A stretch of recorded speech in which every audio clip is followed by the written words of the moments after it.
പണ്ഡിതനായ വരൂധ്യനായ സയ്യിദ് സുലൈമാൻ നബി പറഞ്ഞ ഉദാഹരണം എത്ര മനോഹരമാണ്.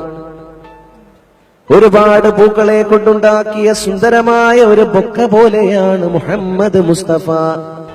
ലോകത്ത് മുഴുവൻ പരന്നു കിടക്കുന്ന അംബിയ മുർസലീങ്ങൾ എന്ന പൂക്കളെ, ആ പൂക്കളുടെ സുഗന്ധങ്ങളെ, ആ പൂക്കളുടെ സുഗന്ധങ്ങളെല്ലാം കൂടി, ആ പൂക്കളുടെ മണങ്ങളെല്ലാം കൂടി ഒരു പൂവിന്റെ കണി കാണണോ? ആ പൂവിന്റെ പേരാണ് മുഹമ്മദുൻ അഷ്റഫുൽ അറാബി വൽ അജമി, മുഹമ്മദുൻ ഖൈറു മൻ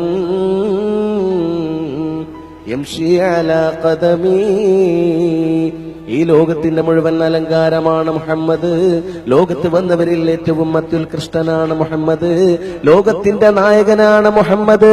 സത്യത്തിന്റെ, ധർമ്മത്തിന്റെ, നീതിയുടെ സ്നേഹപാഠം പഠിപ്പിച്ചത് മുഹമ്മദാണ് സ്വല്ലല്ലാഹു അലൈഹി വഅലിഹി വസഹ്ബിഹി വസല്ലം.